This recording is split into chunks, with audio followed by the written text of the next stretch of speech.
Looking at myself to make sure I can get the rice out of my beer. Sorry about all that noise, man. You know, I'm twisting this thing around. Looking at myself to make sure I can get the rice out of my beer. Sorry about all that noise, man. All right, so here we are. Here we is. I'm listening to myself here. Okay.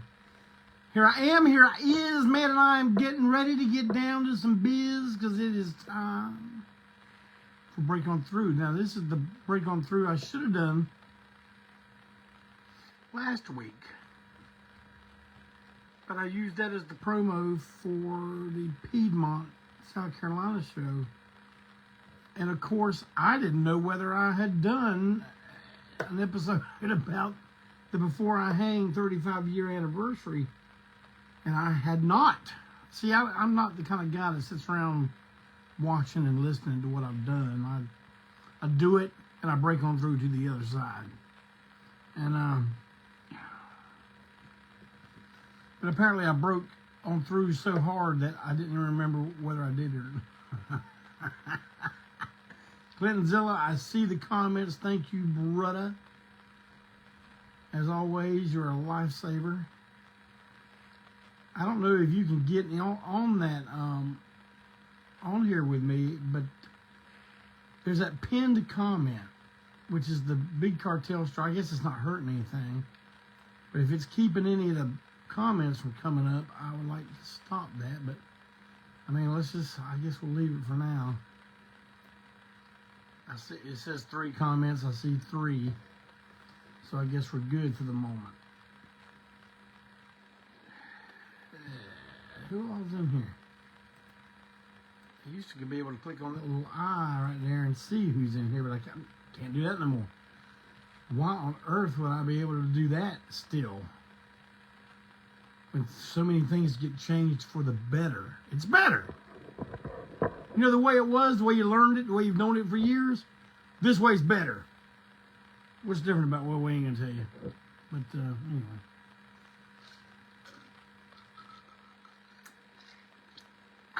What do I know? Let's see.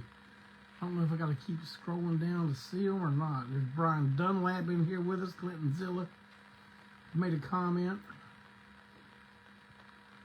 And I'm serious. I used to be able to click on that number and see who was watching. No more, no more. Okay, over here I see it looks like people have commented, but all right, well, whatever. Anyway, so how has everybody been since last time I saw you? Man, we had a great night at Tribbles in Piedmont, South Carolina this past Friday night. Man, it's always a fun time there. And Piedmont's just one of those little out-of-the-way little towns, man. But I'm telling you right now, ANTiSEEN has always done better in the small towns, the working class areas. We always have from the very beginning. Now, yeah, we get big crowds in big cities, but unless you come to see us in one of those, it's hard to explain. But those folks are ANTiSEEN people. That's all I'm going to tell you about that right now. Let's see. Should I do upcoming shows now? Yeah, let's do upcoming shows now.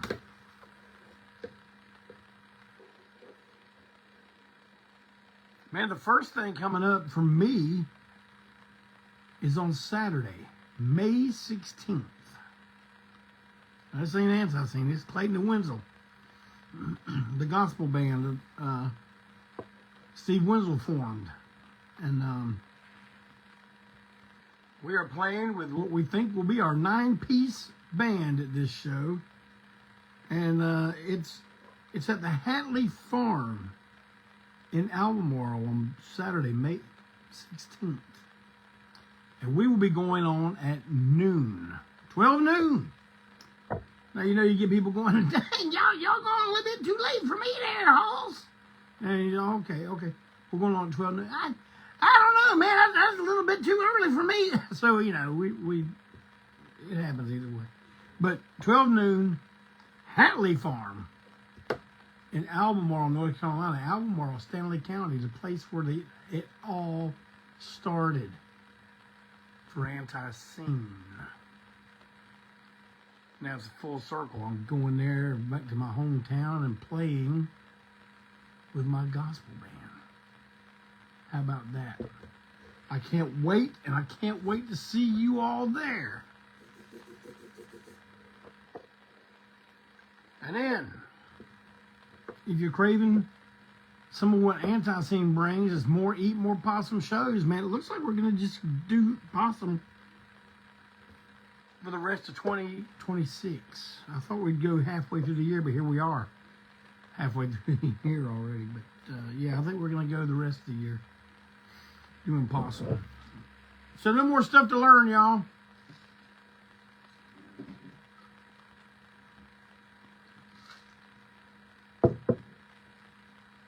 I heard a noise.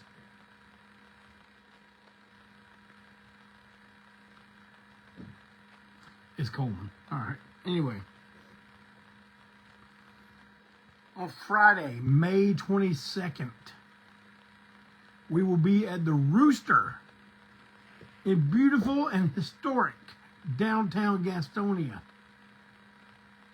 There's a few bands on that bill. I do not have their names in front of me at this particular time, but as the month goes on, I will give you full details. But I do know one of the bands is the Queen City Rejects. And if it was just us and them alone, it would be worth the price of admission. I'm Jeff Clayton, baby, and you can believe what I say. So that's like a local show right there, Gastonia. That's a local show. And the next day, Saturday, May 23rd, we will be at the Tin Roof in Charleston, South Carolina. So there's 2 South Carolina shows, not very far apart. I want to see everybody there.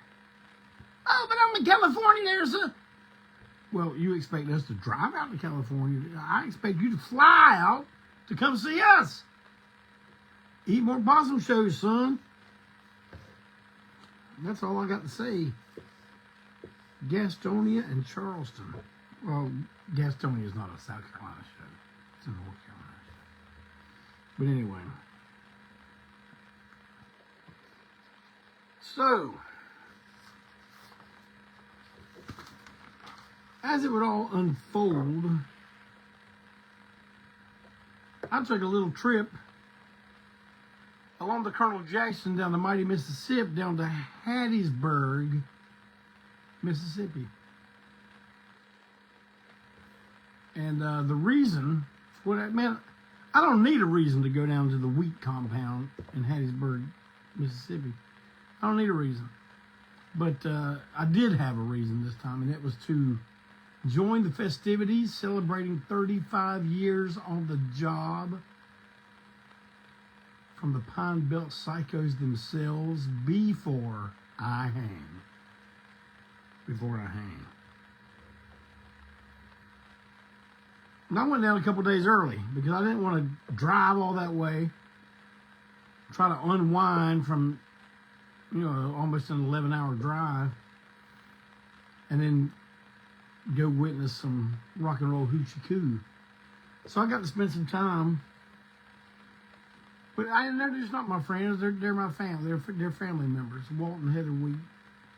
Lots of people coming by and hanging out beforehand. But it wasn't like a party atmosphere. It was a let's just sit here and cool out atmosphere. That's the kind of like. I don't care how much you can drink. You know what I mean? Is nobody else commenting? Because I'm not seeing any. Well, this is there's. Clinton, I can't tell if this is working or not. But, yeah, we'll figure it out. Either that or I'll just stop doing this because having to figure this shit out is not fun to me. But yeah, man, just hanging out, cooling out. Our good friends from Kentucky, the Zilla family, came to hang with us, along with our main man from up around Pennsylvania town, Herbert Gailey, and formerly Mississippi residents, John and Chrissy Ross, came to hang out with everybody and see the Before I Hang spectacular all the way from Indiana, which they are now taking up residence in.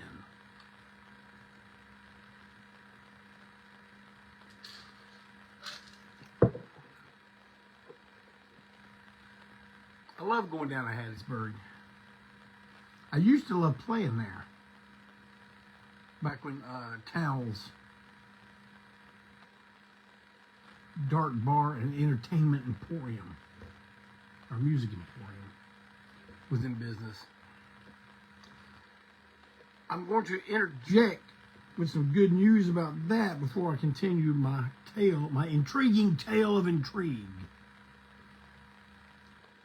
I've been informed by Mr. Wheat that Towels has been added to the Mississippi Blues and Rock and Roll Trail, which means there will be an official marker on the highway directing people to and explaining the historical significance of that building. I think they should have a statue of me and Walt facing each other, shaking hands, where it says that this ground was the birthplace of a union that has made toe-tapping, knee-slapping rock and roll for decades, that will live on and on forever. And then when there's some kind of no kings protest or something, they can pull the things down and stomp them. I would take it as the greatest compliment ever. But, yeah, congratulations, Towels, man. You know, there's just some places you play throughout this country over the decades, and there's just something about them. And Towels was one of them places. Was it the best place? Was it the cleanest place? Did it have great sound? I don't even think it had a clean bathroom. But you know what I'm talking about? Atmosphere. The Milestone gives you atmosphere. The Pits in Belgium gives you atmosphere like you've never seen.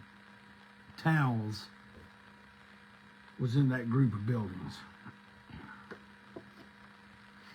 So on Saturday, April 4th, man, we end up at the Fat Cat down there in Hattiesburg. And, you know, it's weird because I don't really go to that many shows anymore, because Rose Tattoo's not touring over here, but and the Runaways didn't reform.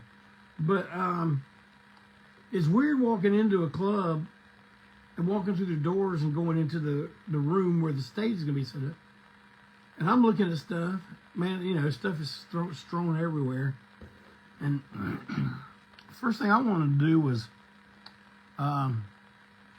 somebody needs to round all these drums up and put them where they're going to go and get it set up, get it out of the way. But I was just like, you know what? This ain't my show.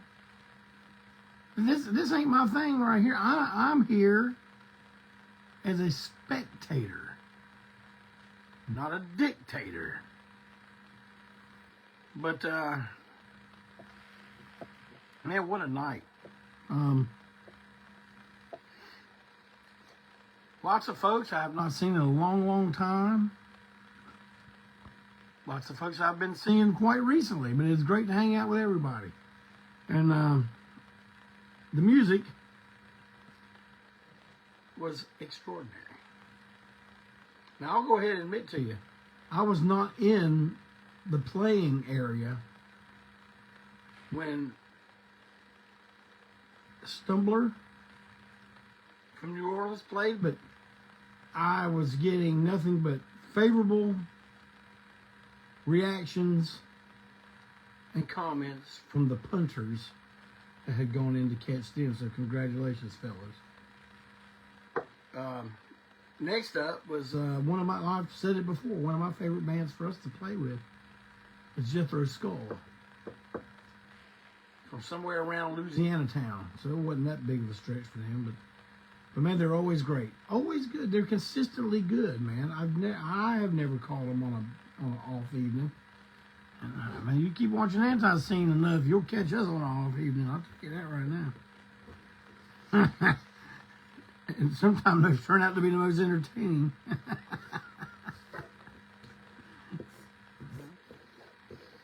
But the third band on the bill, also from New Orleans, the Unnaturals. Man, I was down there to see my boys, and before I hang, I'm going to tell you what now, if the show had ended after the Unnaturals finished, it would have been well worth the drive and the money, man. They are incredible. Just incredible. Three-piece instrumentals. Not all instrumental. Well, yeah, I guess it is. But it's like, my description is probably not going to make anybody walk in the door, but it's like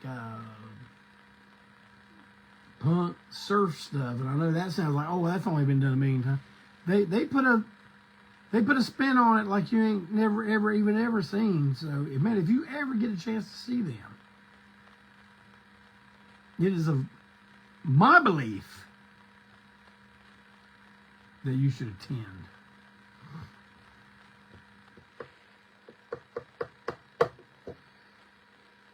Next up, the stars of the hour, the lads with the power, the ones who have that thing. I'm talking about the boys from Before I Hang, man. It was a career-spanning set. And they even featured quite a few former members. The one that, you know, everybody was expecting and everybody knew was going to happen, because it just had to, was Brother Dave Stennett on guest vocals. Occasionally taken over from Brother Lee Hurst. Yeah, I'll just go down right now and tell you the lineup. The current lineup of Before I Hang is, of course, Walt Wheat on guitar, Joel Rivers on bass, Lee Hurst on vocals, and John Little John on drums.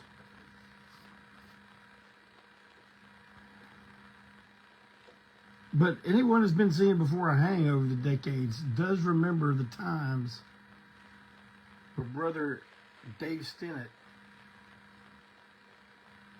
is the one who steered that ship as far as being the front man. And sometimes they ended up on the rocks. But that was the thing, you know, that was just like the thing. How's it going to go? How's it going to end? It may not go. It may not end. But it's going to be something to see. Now, none of them were like that anymore. And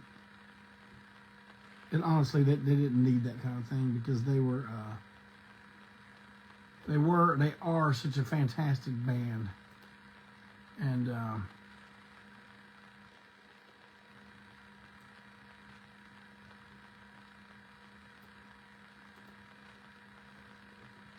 they let the music do the talking. But they brought some former members up to let the music do some talking with them. First one to take the stage was Mr. Larry Dunaway, drums, from 1994 to 1997, and joined again in the year 2000 and stuck around until 2002. So Larry did a pretty good tour there. Joe Given was also brought up on stage. He was drums from 97 to 2000. One of my favorite moments of the entire show was when they played Freon Head and brought up guest Brad Clark on guitar and Stephen Curley on synthesizer. Now, they've had both these guys play with them before, but never together. So this was a once-in-a-lifetime thing. And it worked. It was very good. Very, very good. And, man, throughout the whole night, Malcolm Tent was going around dressed up like a crazed Shriner. But you know his gift of gab. He's a different breed from the Mondo Braswell or the Cosmic Commander, but he's got, you know, Malcolm Tent's got that thing. And he was taking that thing out and waving it all around at the crowd until the plan was that he would introduce me to introduce Before I Hang. And it was something that Walt and I had talked about months and months earlier. You know, everyone was, hey, you get up and sing. I said, I don't want to sing, man. I don't want the pressure of performance. I want to enjoy. I want to take it in. And that's what I did. All I did was an intro, and I was pretty happy with the intro. They were, and that's all that mattered to me, that they were happy with it. And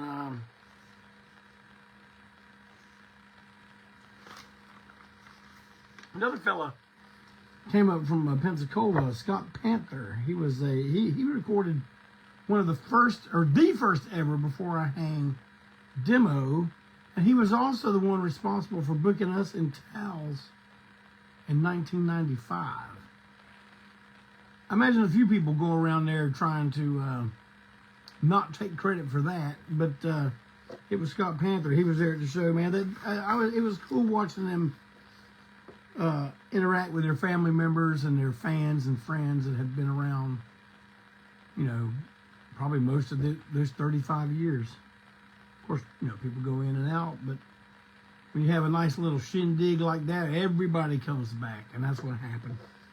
And that's what happens when I guess I'm going to do some back patting. Oh, that looks like you're sure doing some head scratching. Well, yeah, but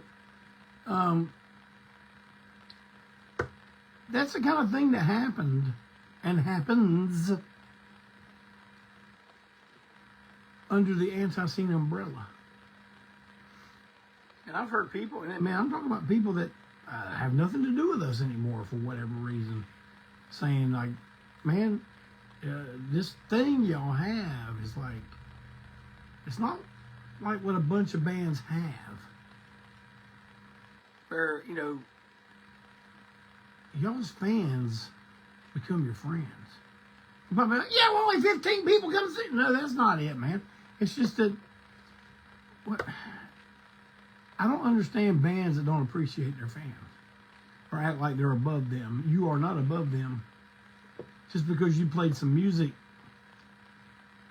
and a lot of people enjoy it and buy it, how does that make you better than them?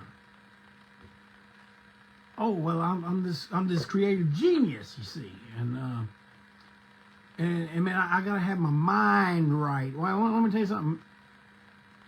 Jeff Clayton's gonna tell you how you get your mind right now. You get your mind right by being grateful for the people that will still get up off the couch and come out and see you. You're grateful for the people who will not just download your music for free, but actually go out and buy a physical copy or even buy the downloads so that you get something. They buy your t-shirts. Now, I'm not saying that Before I Hang, it's not that kind of band. They are. It was some guys happy playing to basically an audience full of friends. That's what it turns into. And that's what makes those shows such a good time. And man, a good time was had by all. So Before I Hang, Ole JC says, get your break on through brew, and we will all toast to the 35-year Pine Belt Psychos Before I Hang.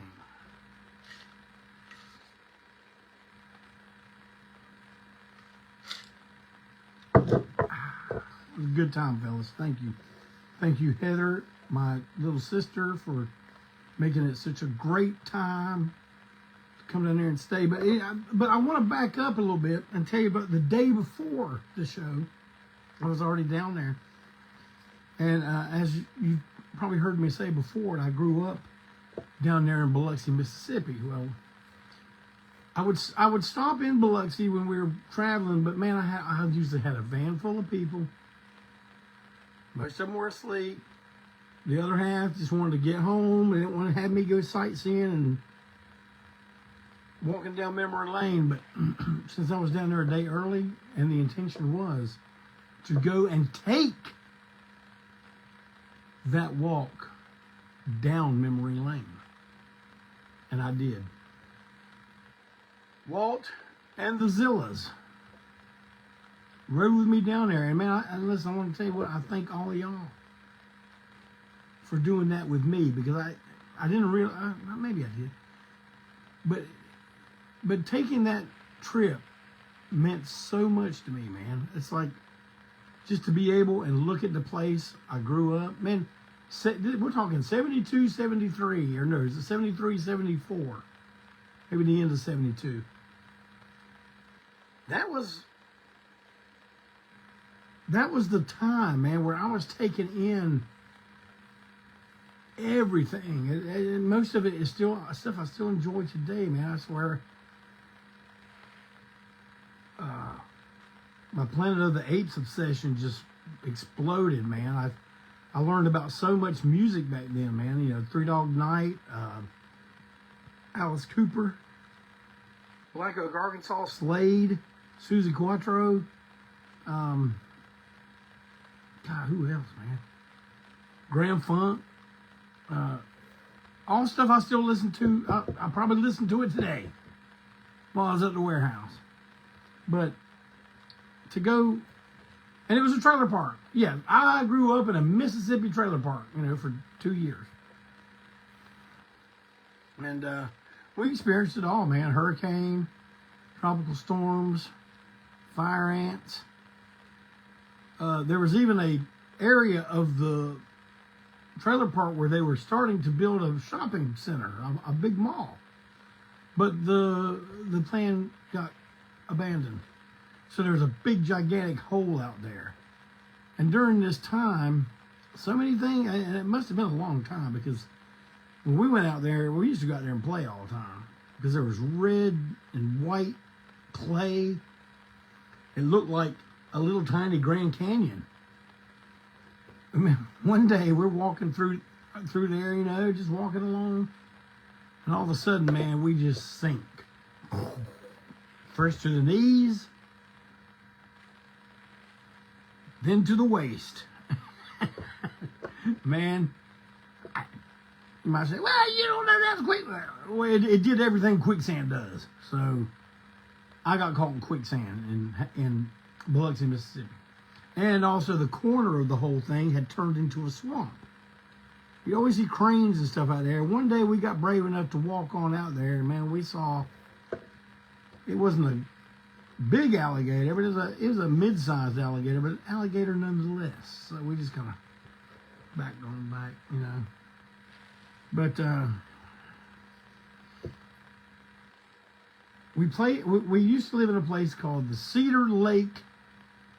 It was called Cedar Lake Trailer Park when I went to it, but they got a little highbrow. It became a mobile home village.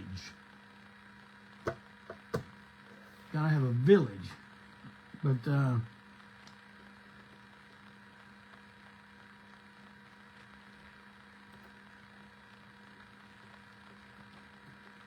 yeah, Clayton, I'm still not seeing any comment. I saw like 4, and it says there's 48 up there, so I have not seen any of them. So I apologize, all of you, for ignoring your comments. But anyway, the thing about the Cedar Lake Mobile Home Village, man, that's where I was living during the UFO scare in Pascagoula back in 72 or 3. And my dad worked at Keesler Air Force Base, and that's where they brought the guys in for hypnosis, and their story checked out. There's even like Unsolved Mysteries or something, like the newer version that's on Netflix. There's the one that has that story on it, and if I can find out what it is, man, I'm going to make a post about it on the ANTiSEEN page, you know, saying as discussed and break on through. I lived through that hysteria where all the hotels were, you know, putting up stuff like Little Green Men get, you know, X amount discount and all this kind of business. But yeah, it was crazy times, man. And the centerpiece of this mobile home village was this gigantic oak tree. I'm talking, it is so, there's no little branches. They're all huge. And the ones that are so low now are so heavy that they just kind of go like this and then grow toward the ground. They haven't touched the ground yet, but probably because someone trims them back. But it's as tall as it ever was, man. Taller than it ever was. And the thing is, man, what we go, oh, that's a real nice tree.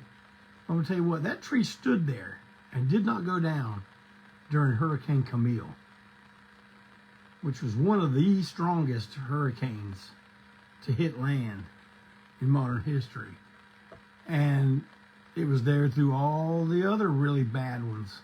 Katrina didn't go down. And anyway, we were out there admiring it. Like, oh, look at this tree. Walt thinks the thing's got to be at least 300 years old, as big as it is. And man, all of a sudden, this nice middle-aged black lady comes out and says, "Oh, well, you were admiring the tree." And I told her, "Oh, I grew up here. You know, I left here in '74, and we lived in that trailer right there." By the way, I went over to get a picture of that lot. It wasn't our trailer. Our trailer was moved out of there in '74, but because we lived in it. No, we didn't live in it when we moved back. We built a house. That's what happened. We moved in our house in '74, but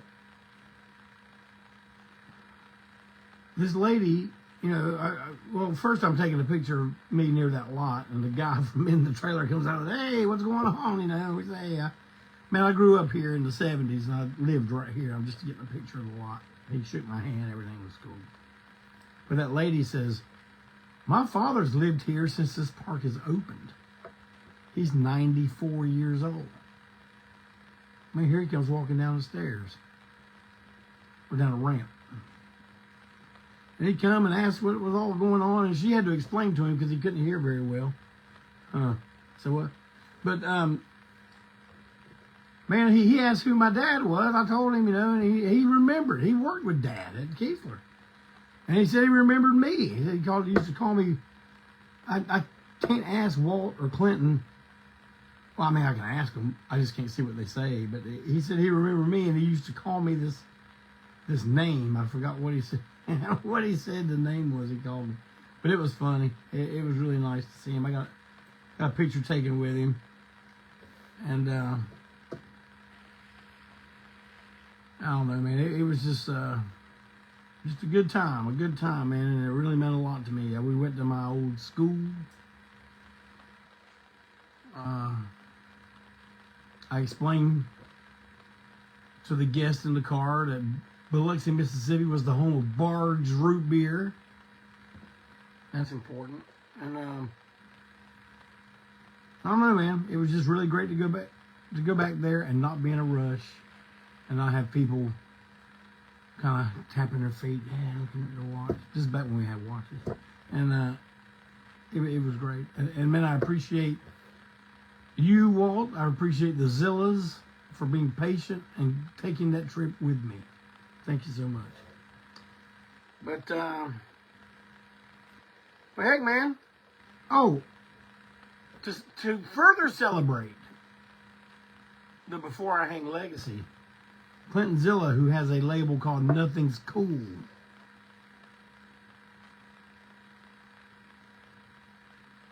I have something called Nothing's Cool.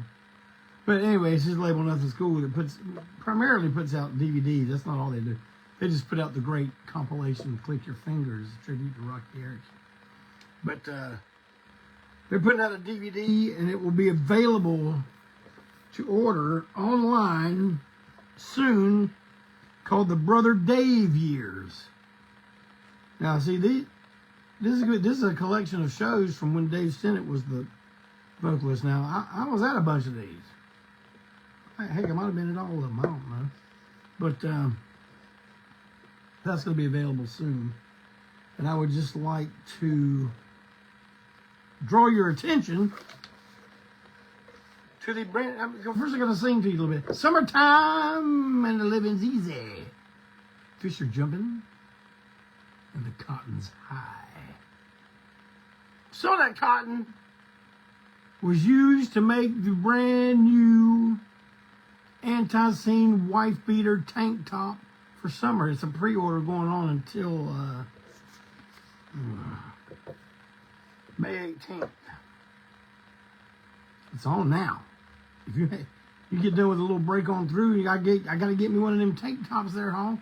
Well, you go get it because it's available now. It'll be available until the 18th, and then I'll place the order.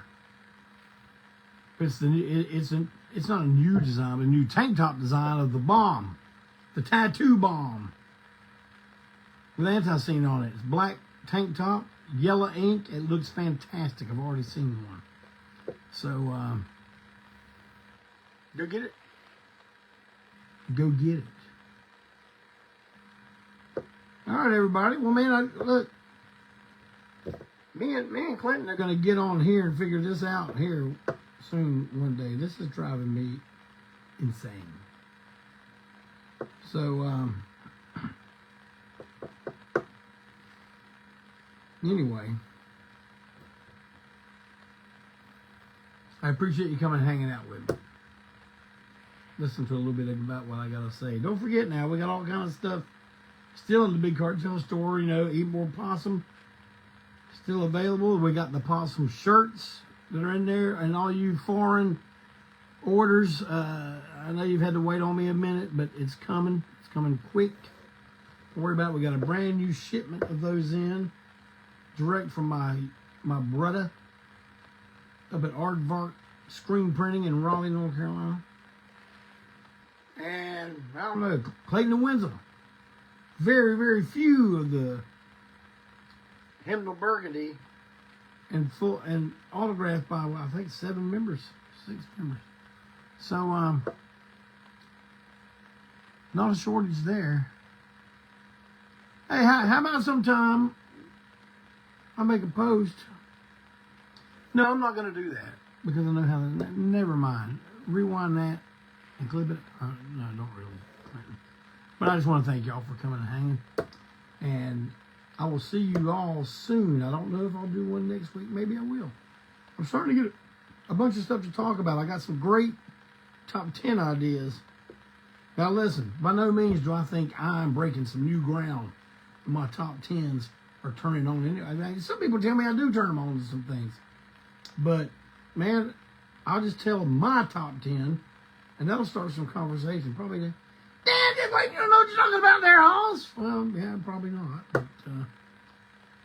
But, anyway, thank you. I love you. I love y'all.